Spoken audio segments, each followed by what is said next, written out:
On doit s'entraider pour que aucune faille ne se fasse sentir de la part de l'un ou de l'autre. Mais on est en droit malheureusement de constater aujourd'hui que les frères et les sœurs ne s'entendent pas. Il se dresse une barrière devant eux. Pour un oui, on se parle sèchement, on se regarde comme des chiens en faïence. C'est pourquoi nos formules votives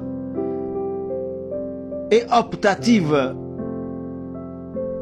exigent que des frères et sœurs qui sont de même père et de même mère, qu'ils parviennent à se comprendre, à s'entendre, à se tendre la main, et que dans une solidarité agissante, ils parviennent, qu'ils réussissent à se prendre en charge, que plus personne ne cherche à élever la voix, à se désolidariser des autres. Les Africains, ils sont soudés. Mais lorsque les frères et sœurs se regardent en chien de faïence, on est en train d'emprunter une voie qui n'est plus balisée, bien au contraire, qui conduit tout le monde vers un gouffre. Et alors nous allons nous enliser, nous enfoncer. Lorsque l'amitié se mue en une inimitié, lorsque la fraternité change, alors on se demande dans quel monde nous vivons.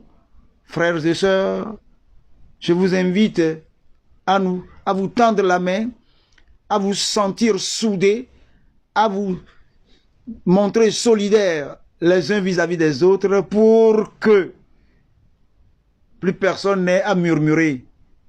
Ils étaient des frères, elles étaient des sœurs.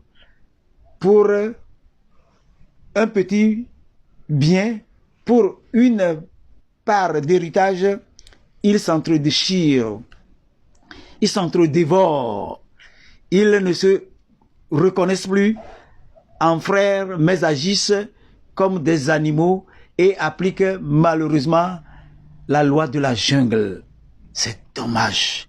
Revenons à de meilleurs sentiments et tendons-nous la main les uns et les autres pour que de cette union scintille cette lumière qui nous animerait et qui ferait de nous des frères, non pas pour un temps, mais pour toujours. Showcase. Suivez-nous aussi sur tous les autres réseaux sociaux et n'oubliez pas d'aimer et de partager les vidéos.